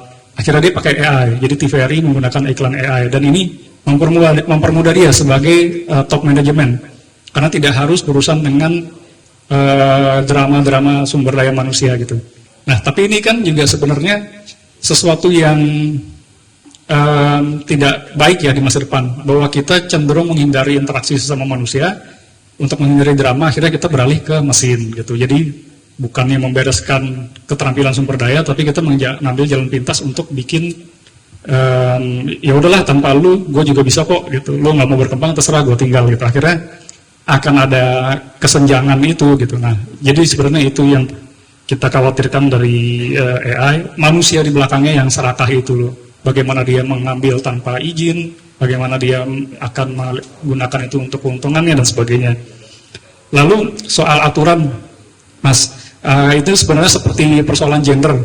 Dulu kan kita akan ada pertanyaan, apakah kita perlu aturan khusus tentang kesetaraan gender, atau ini masuk ke semua lini, bahwa di setiap aturan-aturan itu harus ada nuansa kesetaraan gendernya. Nah, saya pikir kita bisa berpikir seperti itu. Jadi dia mungkin tidak butuh undang-undang khusus, tapi di setiap undang-undang ada unsur itunya, bisa diintegrasikan. Seperti asas Pancasila. Nah, iya kan? Ya, saya lupa tuh waktu SD belajarnya. Tahu nggak setiap undang-undang atau apa? Oh iya, harus ada ya. Iya dong. Setiap organisasi selalu berasaskan Pancasila. Nah, ya bisa gitu juga. Tapi yang perlu dibikin undang-undangnya khusus suatu saat mungkin ketika dia sudah menjadi persoalan yang sistemik dan butuh pendekatan integritas multidisiplin gitu. Nah, itu mungkin perlu ada aturan pun mungkin tidak setingkat undang-undang, tapi peraturan presiden atau apa gitu. Nah, itu aja sih. Terima kasih. Menarik memang, karena secara hukum memang tidak ada larangan, memang tidak ada aturan yang memang melarang bahwa cover buku yang dijual secara komersial tidak boleh menggunakan generative AI. Tapi yang saya lihat dari kasus Gramedia itu memang itu di public opinionnya ya. Sangat menentang penggunaan generative AI, dan itu mungkin bahkan lebih efektif daripada tangan hukum itu sendiri. Oh iya. Karena court of public opinion itu kadang lebih efektif daripada court beneran gitu kan. Dan itu mungkin seperti yang disebut tadi bahwa tidak diperlukan atau belum diperlukan sebenarnya dalam konteks Indonesia ya. Saya lihat dari bagaimana kebijakan publik di Indonesia itu dibuat sejauh ini, bahwa bahkan pengaturan di tingkat terkecil sekalipun atau pengaturan di tingkat sektoral itu akan lebih banyak dampaknya dibanding tingkat undang-undang atau perpres atau permen. Saya kemarin lihat bahwa OJK, Otoritas Jasa Keuangan, dia sudah bikin peraturan untuk pasar modal, penggunaan kecerdasan buatan dalam pasar modal. Itu dalam jangkauan kewenangan OJK. Dia bisa membuat karena undang-undang OJK memungkinkan hal itu, dan mereka sangat spesifik penggunaan AI ketika di bursa, bagaimana penggunaan AI sudah berlaku okay. Circular letter itu OJK. Saya lihat apakah mungkin nanti bagaimana cover buku itu, siapa sih mungkin yang bisa meregulasi, apakah IKAPI mungkin atau asosiasi volunteer para penerbit buku kan bisa membuat juga pengaturannya secara sektoral, bagaimana pengaturan tentang penggunaan generative AI di sektor penerbitan misalnya. Dan itu seringkali saya lihat akan lebih efektif dibanding kita mengharapkan tangan kebijakan pemerintah secara umum. Karena memang sejauh ini kecil kemungkinan akan ada undang-undang kecerdasan buatan secara umum. Secara sektoral itu masih bisa diharapkan, seperti yang dilakukan oleh OJK, dan mungkin menjadi solusi juga bagi teman-teman pegiat seni. Tapi sanksinya bagaimana? Sanksinya OJK itu cuma moral. Ya kemarin. Okay. Tapi OJK dia bisa memberikan denda kan, karena dia badan otoritas pengawas jasa keuangan kan. Nah itu yang saya pikirkan juga kemarin. Terutama dengan persoalan perlindungan data pribadi, karena kita sudah punya undang-undang perlindungan data pribadi yang dia terinspirasi dari GDPR-nya Uni Eropa. Sayangnya kita belum punya badannya, kita belum punya badan pelaksana perlindungan data pribadi, dan itu masih dari 3 tahun lalu ya harusnya kita sudah punya badannya, dan itu masih belum dibuat oleh pemerintah. Itu di bawah kementerian? Perdebatannya apakah di bawah kementerian atau menjadi lembaga independen di bawah presiden. Dan itu yang membuat PDP sangat krusial dalam diskursus tentang AI, karena sumber data yang digunakan oleh generative AI memang kemungkinan besar dan sudah terjadi akan banyak berasal dari data pribadi. Teman-teman bisa search di ChatGPT, siapakah saya, siapakah Ramzi Mulyawan misalnya, kan dia kan melihat dari data yang dia scraping dari seluruh situs web, dan apakah itu akan memunculkan data pribadi kan tergantung seberapa besar presence kita di internet gitu. Itu sih menurut saya. Apakah saya mungkin menitip juga di proses pengembangan roadmap itu akan insya Allah ya, kalau tidak akan tertunda lagi, akan ada konsultasi publik untuk roadmap kecerdasan buatan Komdigi. Harusnya bulan ini tapi kemungkinan besar akan berlangsung sampai bulan depan, sampai bulan Agustus. Kita masih menunggu produk akhirnya dari tim Promus, dan mungkin di situ kesempatan buat teman-teman DKJ atau teman-teman pegiat seni lainnya untuk memberikan pandangan dan memberikan masukan kepada gugus tugas. Nanti mungkin bisa saya bantu koneksikan ke sana. Tapi window of opportunity-nya itu sekarang, bulan ini dan bulan depan, insya Allah. Sebelum kemalingan ya? Sebelum kemalingan. Ya, okay. Siap. Polisinya datang dulu. Oke teman-teman, ada tambahan sebelum Mas Arief membacakan yang enggak tortornya itu tadi? Bukan simpulan. Oke. Jalan. Wah, Mas Amang dulu. Selamat siang teman-teman semuanya. Selamat siang. Saya Damar Juniarto, atau biasanya teman-teman manggil di sini Amang. Terima kasih atas undangannya dari Antonia sama Faris RM. Oh iya. Om Aquino gitu loh. Kok jadi Faris RM? Saya mewakili PIKAT, Pusat Inovasi Kecerdasan Artifisial dan Teknologi. Yang biasanya kami membuat penelitian berkaitan dengan artificial intelligence dan penerapan-penerapan di lapangan dalam kaitannya dengan urusan demokrasi biasanya. Tapi pekerjaan kami yang paling besar itu adalah menemukan atau mainstreamingkan tentang AI safety dan responsibility. Selain di PIKAT, saya konsultan untuk Badan Penasihat AI PBB, jadi satu-satunya dari Indonesia yang ada di sana, dan ikut menyusun UN Guidelines on Humanity untuk AI. Dan mungkin saya kesempatan ini akan berbagi cerita sedikit. Saya baru pulang dari Bali. Kemarin di Bali ketemu dengan teman-teman seniman, khususnya musisi, yang istilahnya mereka mau belajar tentang platformisasi dan datafikasi, lalu kaitannya dengan AI. Yang ingin saya sampaikan ke teman-teman adalah persoalan AI itu sebetulnya bukan persoalan yang sederhana ya untuk bisa diceritakan, karena dia adalah teknologi yang akan sama kuatnya dengan listrik, sama kuatnya dengan teknologi yang mengubah dunia. Internet.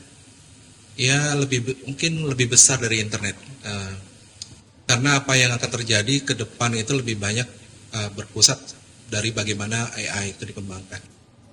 Nah, yang penting sebetulnya langsung merujuk pada apa yang mau kita bicarakan. Dalam pengembangan sebuah teknologi itu sebetulnya perlu kita ketahui dulu sumber yang mau kita hal yang mau kita bicarakan itu, apakah teknologinya, apakah produknya, ataukah dampaknya, sehingga kita nanti bisa mengetahui dengan persis ya sebetulnya yang mau kita atasi itu apa. Dengan teman-teman seniman sebetulnya kemarin saya mengajak mereka untuk mengenali resiko dengan gelombang platformisasi dan datafikasi. Platformisasi itu kan ketika semua aspek kehidupan dibuat platformnya. Kita sekarang misalnya kalau mau kemana-mana platformnya adalah Gojek, Grab, Maxi. Dulu kan macam-macam ya. Untuk belanja kita Shopee, Tokopedia dan lain sebagainya. Untuk seniman ini khususnya buat musik misalnya platform yang paling sering ditemui itu adalah Patreon atau Spotify dan lain sebagainya. Apakah itu sesuatu yang memberi ruang hidup, nafas kehidupan buat teman-teman seniman, ataukah itu sesuatu yang sebenarnya perlu dikhawatirkan? Lalu datafikasi itu kan ketika semua aktivitas manusia itu dijadikan data. Kita jalan sekarang jadi data kan, karena semua orang tuh pengen tahu berapa ribu langkah yang dicapai dalam satu hari. Kayaknya semua orang penasaran ya. Kita dulu nggak pernah penasaran kayak gitu. Sekarang kita penasaran karena kalau belum 10.000 langkah dikatakan belum sehat kan. Ya, tapi datafikasi kurang lebih gitu. Sama juga dengan aktivitas kesenian, semua ingin diukur seberapa banyak tulisan yang dibuat, 1 sampai 5.000, mungkin nanti partitur yang dibuat berapa banyak untuk musisi dan lain sebagainya. Yang problem adalah ketika platformisasi dan datafikasi itu ketemu jadi satu, itu sebetulnya ada dua unsur. Pertama, bahwa manusia lebih mudah dikontrol karena datanya tersaji.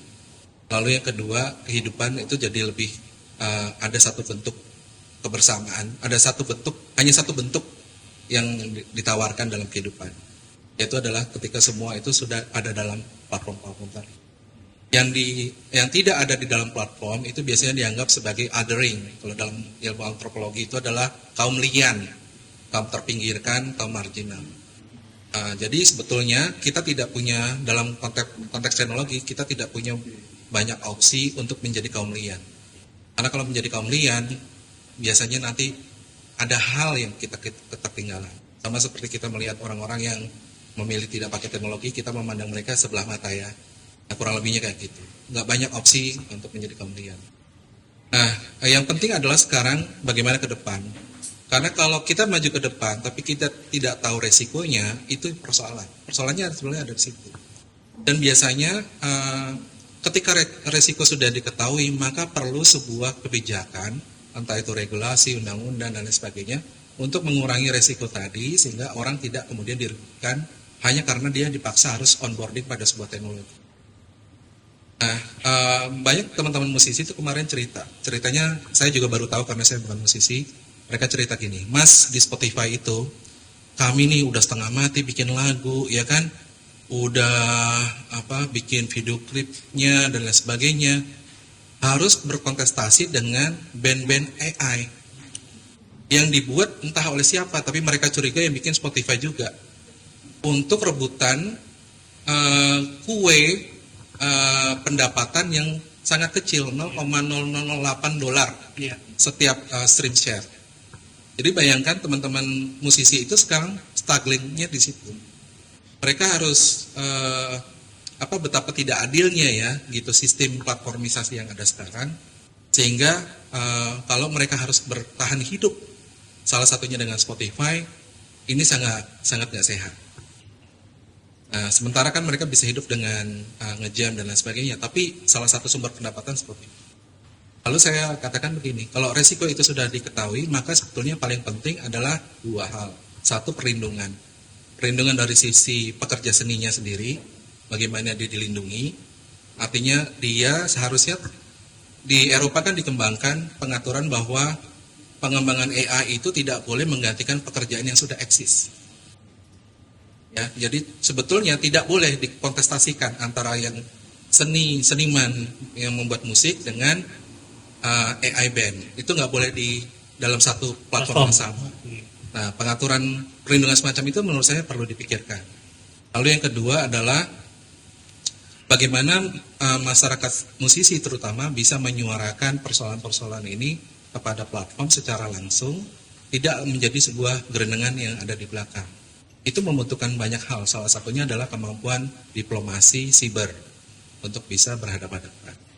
Nah, kemarin dari hasil workshop tadi, workshop kemarin di Bali, sudah ada bayangan bahwa asosiasi seniman musik itu akan membentuk satu tim yang akan maju bisa bersama-sama ketemu Spotify Indonesia untuk bargain tentang posisi musisi berhadapan-hadapan dengan teknologi AI. Lalu yang kedua, mereka sepakat bahwa harus ada mekanisme perlindungan tadi.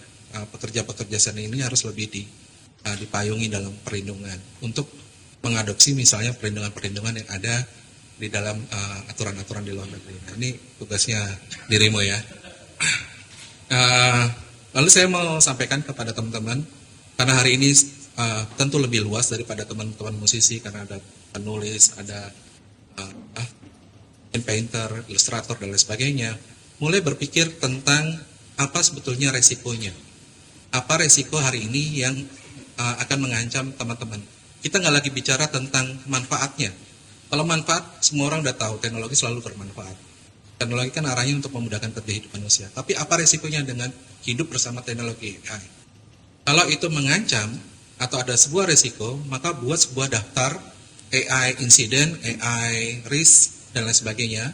Dan daftar itu disorongkan kepada pembuat kebijakan, sehingga pembuat kebijakan nanti bisa menyusun mekanisme perlindungannya. Menurut saya itu jauh lebih konstruktif.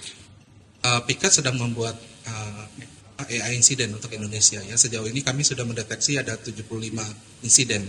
Tapi untuk insiden seni belum ada. Yang tadi aku dengar dari Bang Hasan Aspahani ya soal tentang cover kayak gitu belum masuk tuh. Barangkali itu yang perlu kita pikirkan. Mungkin nanti channelingnya nggak harus di PIKAD ya, bisa di DKJ, bisa di koalisi seni. Paling nggak ada daftar insiden-insiden yang sudah merugikan teman-teman seniman, dan itu disodorkan karena para pembuat kebijakan kan mainnya nggak jauh-jauh. Tadi kan mainnya teman-teman sendiri ya, gitu ya. Yang masyarakat sipil cuma 6. Nah, itu mereka harus ditunjukkan. Karena apa? Regulasi yang akan dibuat oleh teman-teman Pokja ini adalah regulasi yang basisnya adalah insentif terhadap industri. Bukan regulasi seperti di Eropa yang basisnya adalah resiko. Di mana-mana kalau AI itu basisnya adalah resiko dan privasi. Tapi Indonesia seperti kebiasaan selama ini bikin kebijakan itu ya pokoknya sesuka hati lah. Nggak sama sama negara lain gitu, pengennya beda gitu ya. Jadi dia basisnya adalah memberi insentif pada industri. Maka teman-teman industri tenang-tenang aja karena pasti akan dilindungi gitu ya. Dan di Pokja rame, suara industri sangat besar. Tetapi suara-suara yang bicara tentang resiko minim. Misalnya saya punya kasus yang saya dampingi, Meta AI itu bisa nge-share nomor telepon orang, nomor telepon ini nih teman saya nih, dan dia bilang dia adalah call center buat XL sama IndiHome ya. Kita bisa bayangkan kalau dia disangka nomor telepon dia adalah nomor telepon call center, dan ini kejadian benar ya di Bandung ya. Isinya pasti tiap hari dia akan dimaki-maki orang. Kenapa? Telkom mati, gimana? Dasar pe, gitu kan? Gitu. Isinya kayak gitu, dan itu udah kejadian. Nah, yang seperti itu, teman-teman, menurut saya sebuah langkah yang lebih konkret untuk kita bisa membayangkan gimana kita bisa survive, terutama kalau kita beradaptasi, bagaimana kita bisa meminimalisir resiko. Syukur-syukur nanti lebih terlindungi, syukur-syukur lagi adalah kehidupannya kita justru adalah bisa sejalan seiring dengan artificial intelligence. Itu aja yang mau saya sampaikan. Keren. Terima kasih. Thank you, Mas. Aku ada pertanyaan. Mungkin karena selain di DKJ juga saya kan juga di dunia teknologi dan juga ada punya startup ya. Jadi kan kita melihat AI itu sebagai produk. Tapi kan sekarang ini AI udah jadi feature ya. Karena AI itu udah bukan ChatGPT, tapi Adobe juga akan menggunakan generative AI di ininya. Kan semua tuh udah jadi blur kan nanti ke depannya kan. Nah, dan ini kan juga diamplifikasi dan dieskalasi oleh bisnis model sebetulnya.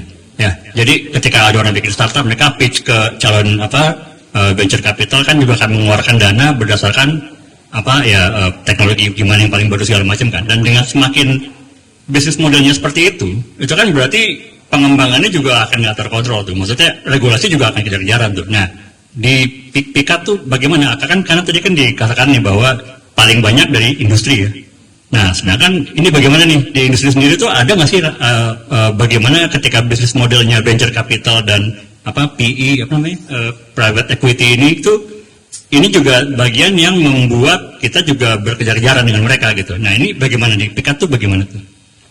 Ya, mungkin karena terbatas ya, kami hanya terlibat di persoalan deteksi scam. Ya, berarti kan kami itu kerja misalnya untuk bantu teman-teman perbankan. Di perbankan itu ada dua, satu lajunya adalah adopsi AI untuk kerja perbankan yang lebih baik, lebih cepat dan lain sebagainya. Tapi dengan mengadopsi AI mereka ketakutan sendiri karena online scamming makin lama makin canggih ya. Jadi yang paling berat itu adalah ternyata untuk teman industri udah sibuk sendiri dengan persoalan di masing-masing stream mereka. Gitu. Jadi kalau tadi solusinya mau seperti apa? Saya cuma mengingatkan aja untuk para pembuat kebijakan di mana-mana kalau di luar negeri pengaturan AI itu secara horizontal dan vertikal. Horizontalnya harus dibuat regulasinya, vertikalnya juga harus. Makanya OJK di Indonesia udah bikin aturan tentang perbankan itu setidaknya mengurangi stresnya teman-teman perbankan kita untuk menghadapi online scamming. Tapi yang vertikal yang lain harus ditambah gitu ya. Sementara yang horizontalnya mengatur tentang teknologi, infrastruktur dan lain sebagainya, itu juga harus dibuat karena apa? Karena tadi ada kekhawatiran kan, misalnya yang disampaikan Arif ya tadi benar ya. AI itu data centernya beda sama data center biasa. Pertama dia boros listrik, yang kedua dia boros air. Nah, boros air ini ada cerita ya teman-teman. Teknologi kita kan sekarang dalam masa kejayaan sawit ya. Sawit juga boros air. Jadi kalau nanti negara kita fokusnya pada dua hal, sawit dan AI, maka kita bisa tanya pada diri kita sendiri dan masyarakat adat nantinya, siapa yang lebih butuh air? Apakah sawit, apakah AI, apakah manusianya? Itu yang perlu. Lalu kalau listrik, sedikit cerita aja. Airnya Google di Oregon, jadi Oregon itu kota kecil yang ada di Amerika, sepertiganya itu lari untuk data center AI-nya Google. Jadi di sana dibilang bahwa airnya Google itu vampir airnya kota itu, menyedot sangat banyak. Jadi kita perlu pikirkan beberapa hal yang berkaitan dengan air. Kalau soal listrik kita tahu sendiri, ya kita nggak baik-baik aja ya soal listrik ya. Kalau ada yang rebutan di industri sama kita, mungkin kita yang lebih banyak dipadamkan daripada industrinya. Nah, terakhir saya mau menyampaikan satu hal, mungkin gini ya. Tadi kan ada pembicaraan soal data center. Data center AI di Indonesia tuh cuma satu, Equinix, dan adanya di Jakarta. Lalu di tahun ini di Q3 akan bertambah 3 data center lagi dan juga di Jakarta. Jadi belum meluas banyak. Mungkin teman-teman tech udah lebih tahu ya posisi data center kita. Kita bisa nge-share sih lokasi-lokasi persisnya. Nah, apakah kita akan perlu bertarung, artinya mengatur posisi data center dan infrastruktur lainnya? Saya serahkan pada teman-teman di teman kesenian ya. DKJ. Apakah Dari DKJ. ya? Apakah mau sampai ke situ atau enggak? Tapi menurut saya yang lebih krusial daripada data center, menurut saya itu eksploitasi data dan eksploitasi data, terutama data kebudayaan. Nah, ini kan kita belum pernah membicarakan tentang bagaimana memproteksi data kebudayaan. LLM luar itu udah selesai mengkurasi semua data yang berbahasa Inggris. Jadi yang akan mereka sasar, dan Indonesia salah satu yang target paling besar adalah mengkurasi data-data non bahasa Inggris, khususnya soal kebudayaan. Itu bagaimana memproteksi itu semua. Kalau tadi dikatakan lock off-nya gampang, gitu ya, hanya masalah soal prompt-nya atau enggak, ya mungkin itu hal yang perlu dibicarakan buat teman-teman musisi, karena mereka udah tahu Spotify sangat mengincar musik-musik Indonesia untuk bisa masuk ke sana, karena itu memudahkan mereka untuk bisa dikurit. Training ya. Tapi bagaimana dia dilindungi kita belum tahu. Ya. Teman-teman, waktunya sangat terbatas. Sebentar boleh ya? Terus Anda katakan yang ingin kamu katakan sebelum menyesal. Oke. Maaf ya Mas Arif, bentar ya. Jadi kalau dari aku sebagai pelaku industri, kami melihat ini tuh kayak nemu api. Kita masih penasaran, ini tuh bisa diapain aja sih? Dibikin generate konten, dibikin buat generate text, generate apa segala macam, sampai tadi ke musik, ke Spotify dan lain-lain. Tapi nanti kalau aku ngelihat, dengan semakin dewasanya kita pakai AI, semakin kita sudah terbiasa pakai AI, kita tahu sendiri bahwa api itu enggak, kalau ini ibaratkan api ya, api itu enggak boleh dipakai buat ngebakar orang. Api itu nggak boleh dipakai buat ngebakar rumah jadi arson. Kita nggak boleh anarkis dalam pakai ini, dan ini jadi apa ya istilahnya moral yang baru yang kita bareng-bareng bentuk sesuai dengan kebudayaannya kita, gitu. Sama kemudian akses yang aku lihat sekarang memang AI itu dipakai secara abusif, sangat abusif, dan itu benar. Aku juga nggak terlalu suka melihat AI yang dipakai secara abusif, jadi biasanya kalau kita punya istilahnya guideline sendiri dan yang kita pakai untuk menghalangi seseorang untuk melakukan sesuatu yang relatif abusive. Tapi justru karena itu maka aku harus tahu, katakanlah kayak API ini bisa dipakai buat ngapain aja. Data pribadi, of course itu sesuatu yang sangat merugikan karena benar contohnya yang tadi kayak Masnya, nomor HP-nya keluar, terus itu salah dipakai buat ini. Nah, AI itu segitu bodoh sebetulnya. Jadi kita perlu sebetulnya board kayak untuk verifikator. Okay. Apakah data yang dia rilis, data yang dikeluarin, yang diceprotin itu beneran? Aku selalu bilang di ngapain, kalau AI yang sekarang jangan dipercaya. Karena ini cuma text generator biasa, belum segitu canggih. Tapi akan ada banyak sekali halusinasi yang ada di dalamnya, dan itu harus di cross check terus menerus. Akan lebih baik buat kita juga kalau kita punya verifikator, mungkin kita punya AI LLM sendiri yang bisa memverifikasi apakah seluruh datanya ini benar atau enggak. Sampai sekarang semua industri yang pakai AI itu masih kesulitan untuk akurasi data. Jadi walaupun data kita kesebar, kayak aku datanya juga kesebar kan, tapi dia bilang aku lulusan S3 di mana gitu. Padahal enggak, aku cuma lulusan SMP, enggak ding. Tapi gitu, banyak sekali datanya. Ada badan penyensor. Wah, pemerintah senang itu. Nah, seneng kan, bocok. Gas. Kira-kira gitu. Oke, paham. Terima kasih, Bung Anang. Terakhir ya, Mas Arif, kesempatanmu ini. Yang tadi sering dibicarakan adalah soal kesetaraan. Aku setuju analoginya adalah api, tapi kalau kemudian kita tarik lagi analoginya api ini, kita bicara mengenai siapa yang menguasai api dan seberapa besar penguasaannya terhadap api. Yang berarti di titik ini orang yang menguasai AI dengan banyak level gitu ya, itu punya kuasa yang lebih besar daripada orang yang enggak, dengan berbagai level.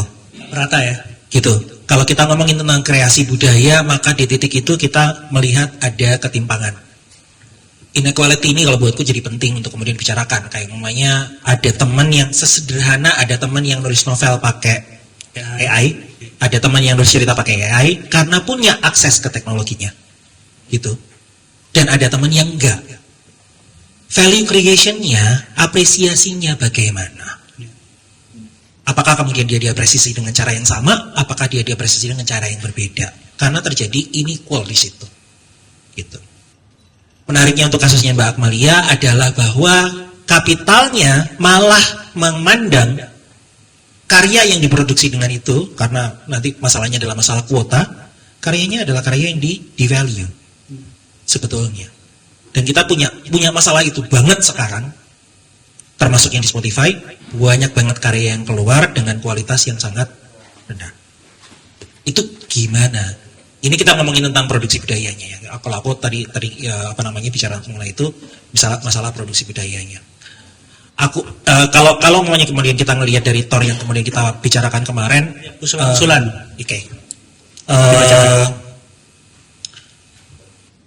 Sorry. Ini cepet-cepetan kali ya dulu ya. Kayak namanya yang pertama adalah literasi sama penguatan kapasitas. Berkaitan dengan literasi dan penguatan kapasitas, gampangannya adalah memang kita jadi harus tahu apa yang bisa dilakukan sama AI, dan pengetahuan mengenai apa yang bisa dilakukan, termasuk apa juga bahayanya, itu harus menyebar luas. Makanya salah satu yang aku senang sosialisasi. Makanya salah satu yang aku senang banget ada di hari ini adalah Mbak Antonia sebagai tech journalist. Buat gue yang kemudian penting fokus ke AI loh. Iya. Nah, iya. Yang kemudian buatku penting adalah untuk diberitakan ini barang bisa apa, lagi ngapain, gitu, secara seimbang dan secara jujur, akuntabel, prinsip jurnalisme. Karena sekarang enggak, cuman baik-baiknya aja, atau malah memang sedang atau malah buruk-buruknya, atau malah sedang di framing untuk kepentingan tertentu itu loh. Dan kepentingan tertentunya ini bukan kepentingan rakyat, gitu, bukan kepentingan manusia. Itu. Nah, iya kan bahasannya. Kita ngomongin jurnalisme yang berpihak pada masyarakatnya, publiknya iki loh. Siapa yang mewakili? Buatku itu yang penting ketika kita ngomongin tentang literasi. Begitu. Kedua, kita ngomongin tentang kedaulatan data budaya. Salah satu yang diomongin tadi adalah Jakarta Cultural Data Common. Tadi berkaitan dengan ya kita perlu bikin data center kita sendiri gitu untuk menjaga kedaulatan budaya kita sendiri, dan bilang ke orang lain bahwa cuy nggak bisa macam-macam yang ngambilnya. Terkait dengan IP kita itu tidak melindungi pola. Jadi ketika kita mengkreasi sebuah pola kita itu tidak dilindungi. Diklik sedikit udah jadi jadi makanya kemudian bisa tulis dalam gaya Shakespeare gitu.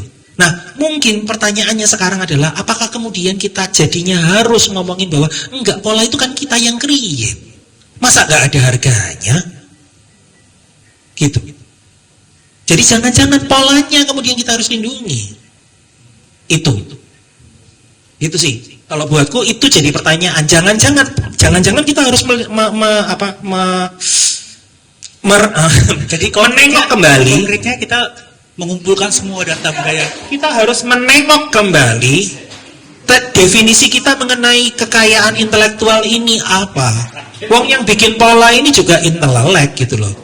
Dan itu juga harta. Itu sih.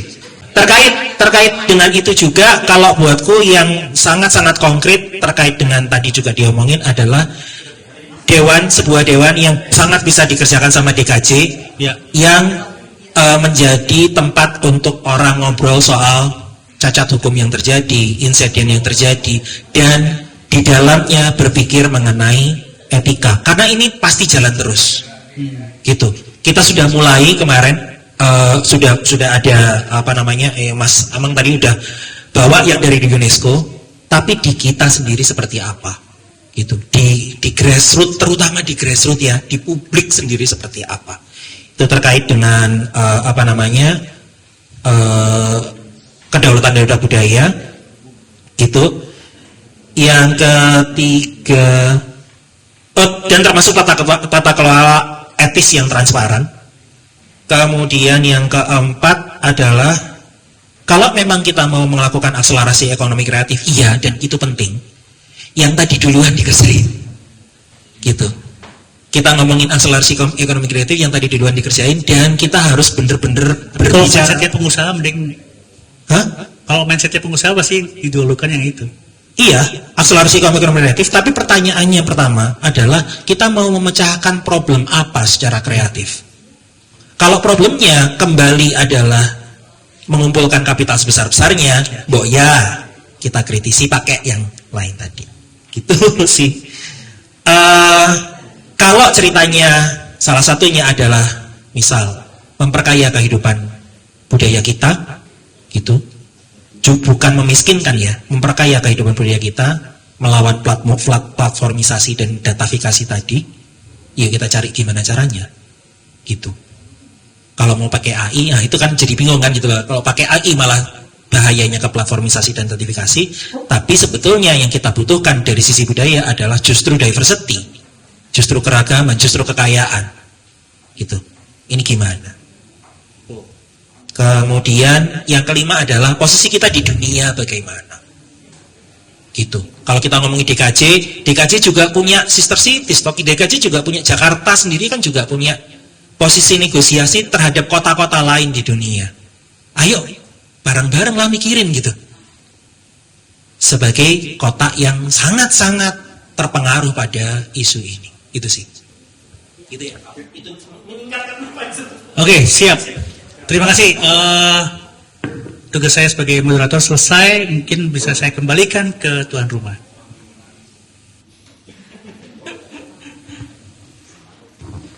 Oke, terima kasih teman-teman. Ini saya pikir yang FGD kali ini cukup memperkaya kami, tapi spesifik yang kali ini ada beberapa poin yang memang cukup bermanfaat dan sangat melengkapi apa yang sudah kami terima sebelum-sebelumnya, dan ini akan menjadi semangat buat kami ke depan. Misalnya tadi ada tempat pengaduan untuk insiden AI, lalu misalnya untuk perlindungan musisi ya, Spotify, gitu. Jadi memang apa namanya, saya pikir ini penting kita bersama-sama menghadapi soal platformisasi tadi juga penting. Saya juga mikir iya juga ya, kita semuanya sekarang serba di platformin, jadi kalau di luar platform itu menjadi persoalan gitu. Sama seperti tukang ojek pangkalan sekarang nggak dapat tempat karena semuanya sudah masuk Gojek gitu, maksudnya. Oke, saya pikir terima kasih, dan teman-teman jangan kapok nanti kalau kita repoti lagi, kita minta kontribusinya dalam pemikiran dan lain-lain. Terima kasih untuk Ega dan Mas Arief. Selamat siang, sampai ketemu.